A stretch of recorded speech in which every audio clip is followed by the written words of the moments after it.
superstar.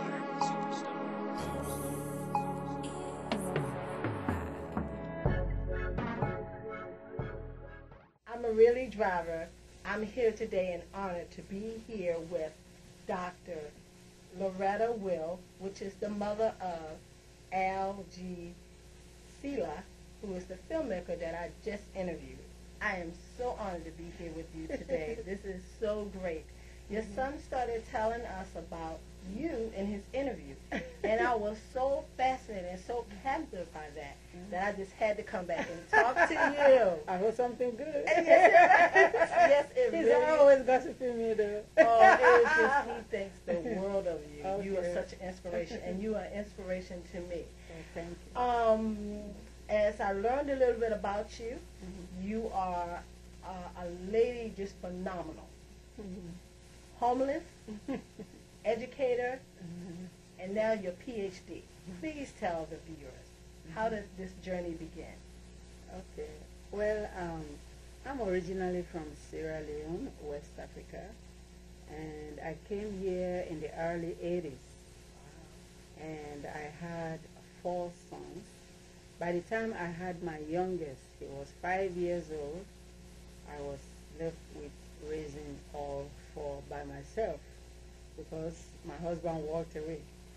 And here I am, young, in my 20s, and in a foreign country, and I was doing clerical jobs only. I was not educated. You know, in Sierra Leone, we have only 1 university in the entire nation. Wow. So normally when we finish high school, it's difficult to get into college unless you travel or you have connections up Yeah. here. So I didn't go to college after high school, but I did secretarial course, and that was all I knew. So I was on a low income, raising my 4 boys, and I didn't know anything about welfare or food stamp, or I didn't know that I had right for my boys because I was not American citizen. I thought I didn't qualify for all these benefits. So I was working, but it was hard. It was very difficult. I was, in fact, doing 2 jobs. And one day my boss paid my salary, gave me my check bounced. My paycheck, 2 times it bounced. Next thing I know, my things were thrown in the street. We were evicted, me and my 4 boys. And that was how we became homeless. While in the shelter, I was going to school and I was working at the same time. I was taking MARDA, train, MARDA bus.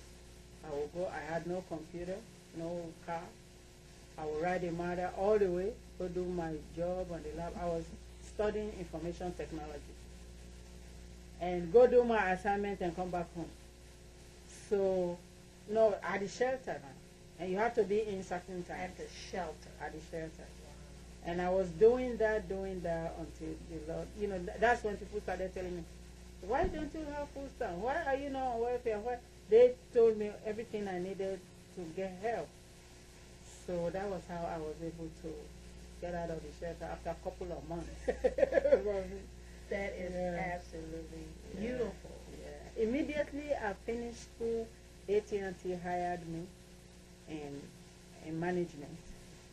And that, my whole life changed. I came from really nothing to at least middle class. So I came to before When I was 19 years old, I started my first business. But when I was 23 years old, I gave birth to my youngest daughter, which right now she's in Virginia State University. She'll be graduating next year. Oh, I'm very, very excited about that. But through the birth, I lost my eyesight. I went totally blind. And the doctors told me they didn't know if I'd ever get it back. At that particular time in my life, now that I look back, that was a major turning point for me. Now, you received many awards. You've achieved many things. What was the achieving or the turning point for you in your life? You know, it will sound ironical. a lot of people have asked me questions like that, and I always, they are expecting me to say like, the PhD, being a professor, traveling international, whatever. But my turning point was really when my life was transformed. I grew up in a mission school in Sierra Leone, raised by American missionaries. But I really never understood that your life can actually be transformed. Christianity, you know. Some people call it redeemed, some people call it born again experience. Whatever you call it in your doctrine, I was born again in 1989 here. That was when I really understood. I had been a Christian all my life. In Sunday school, I used to raise my hand. But really, that impacted me. It made me to understand life. It made me to look at my life. Because I was at the point, I was almost going to give up. Because it got to that point where it became too much for me to handle 4 boys. And with nobody helping me. No child support throughout. And but when my ministers and pastors and counselors in the church, they started praying with me, they started working with me, and that really made me to look at my life again. Be like, you are acting like your husband is your God. Make Jesus Christ, trust in him, and refocus. He can provide whatever it is that you are missing. I have proven that. And to me, I always want to give credit. So that was where my life is. Now, even with all the crises, I was able to handle no matter the challenges that came my way. And I was really able to handle, because if I don't have food to eat for the day with the children, I just trust and pray that food will come before the end of the day. And it always did. Miracles, all kinds of things were happening, Sometimes from church, I would go in my car, there will be a note. When you get home, look in the trunk of your car. I would look in the trunk of my car. Grocery was full, and a check. And it would be anonymous. When I became born again in 1989, I was able to go to school. I was able to trust God. I was able to be strong. I was able to stop depending on man. It is always like, because I come from an African cultural background where the man should take care of his family. Growing up with that mentality, I had to reprogram myself in order to be able to endure and be able to be self-reliant and depend on God and the abilities that he has given me. I mean, just like you, I really admire what you went through, and it's a super miracle. Well, you know what? You're such a kind and loving person. What put in your heart, which we see and we hear? Tell us a little bit about the Dr. Will Education Foundation. The Dr.Lauretta Will Educational Foundation was founded actually inadvertently, because I always go to Sierra Leone since the war ended on a visit, and we throw away a lot of things at the university where I teach. That was how this whole thing started. I saw us throwing away books. I'm talking about Microsoft books, technology books, and biology and English, and brand new expensive books. So I started collecting them just for my own immediate family and people that I know. One time I took a whole barrel, and when I went, after I distributed them, everybody came to the house for theirs.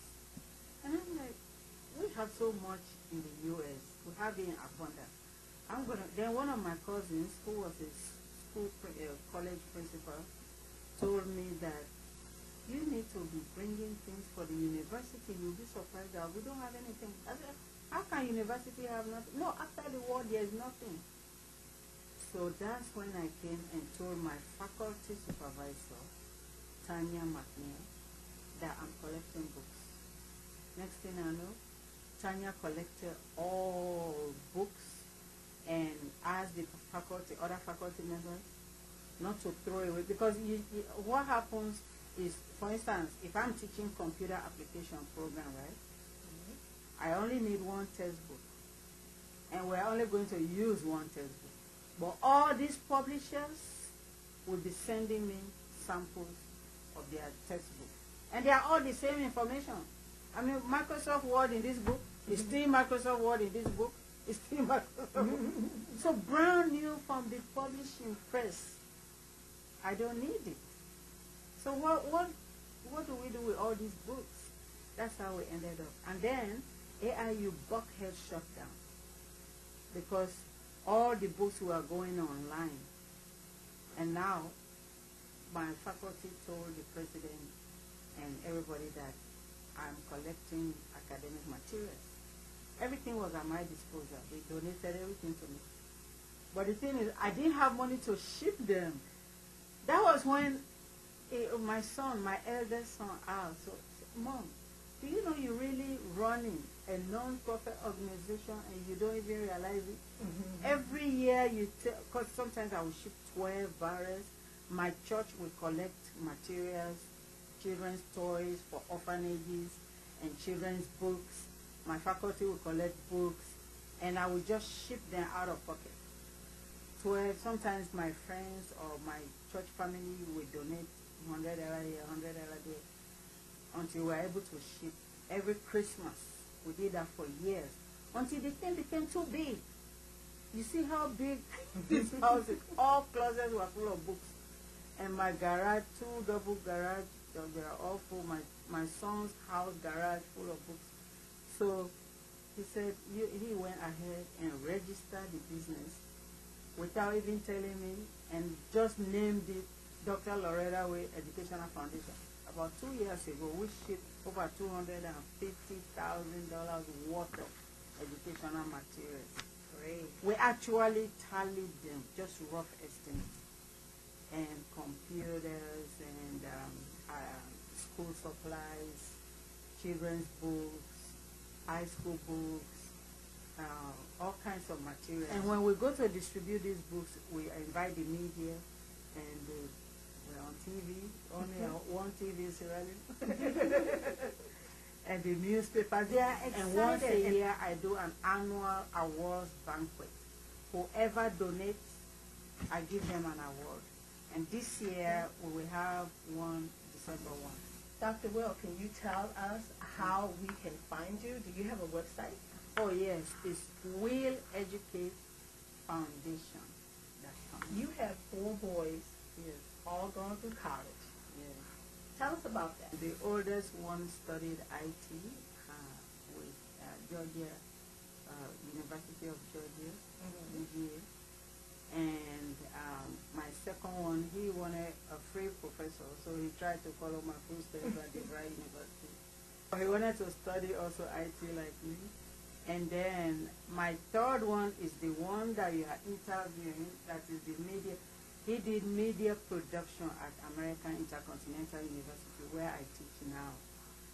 And my last, the youngest one, Antoine, he is now a police officer. He finished police academy, and he's continuing to study criminal justice. In Atlanta? In Atlanta, yes. Wonderful. So, with all of this accomplishment and achievements around you, what do you say to someone who says they can't? Well, that, I do get that a lot, and I say the same thing to everybody. When you say, I can't, period, you have already confessed it, and you have already allowed it to register. You cannot say, I can't. You have to confess what you want to do, because it's a mental, we are emotional beings, mental, spiritual, intellectual. They all work together. So you have to confess. I can do all things through Christ who strengthens me. Don't say I can't, because when you say I can't, full stop, you are not going to make any effort. At least it's better to say I will try. Then you will start looking for ways and means to try. Because where there is a will, there is a way. There was a lot of times when I came to a roadblock, I almost gave up. Remember, I met my husband when I was 19. I am 50-something now, and he was the only man I knew. So you can imagine the heartbreak I was going through in the middle of all this. So sometimes it was very devastating for me and very hard for me. I never felt like going forward. But I refuse to say I can't, because you will stop and it's not going to help you. You keep going. It's better you take little steps at a time. Surround yourself with people who will encourage, strengthen, and empower you. And sometimes it's not even money or material, but just a prayer partner, a pastor, a family member, a strong role model. I read a lot of books of people like, I want to be this person. You know, I read books. Myers Morrow book was very inspirational to me. I read the Bible every day of my life. It's the best book. Even if it's just 10 minutes or 15 minutes, I will read scripture every day. Every day I will find something, wisdom, to capture for the day. And I was getting ready to go back to school, right? The war was on. And I could not get my high school transcript. I could not get my diploma. So they could not register me in college. So I had to go take GED. That's why my book is named GED to PhD. I had to go take GED exam to prove that I have finished high school. When I took the GED, I passed everything because it was not really that much. But when I went to the college, they gave me another exam, another college entrance exam. I passed the English, no problem. But the math, I flunked the math. And then they said, okay, take 1 week, go study and come back and retake. I came back and I flunked again. Then they said, okay, if you come back and flunk one more time, we will not allow you to register. It will take 6 months to prepare. Very last exam for my PhD. And I learned that my husband married another woman. I was always hoping that he would come back home, especially now that the boys are looking nice, doing well, I'm doing well, everybody. He married another woman. I was devastated and I was heartbroken. I told my counselor, my advisor, that I don't think I can take this exam now. I'm going through personal issues. And my oldest son started quoting me, that, oh, you're going to do it. Mom, you always tell us, quitters don't win, winners don't quit. Something like that. Yeah. And he said, Mom, you can do this. You are not going to drop out. Focus. What you always tell us to do, now it's time for you to do it. And that helped me. It really motivated me. It made me to take my mind off of that is putting me down and focus on this. And that was how I was able to pass. Thank you so much. Yeah. This has been a phenomenal interview with Dr. Lauretta Will. I want to thank you so much. I learned so much, and the inspiration has been awesome. I really appreciate it. Thank you, Maria. Thank you. I really appreciate it, and I wish you the best. Nice, and you are beautiful, and I keep saying when I grow up, I want to be like you. Thank you very much.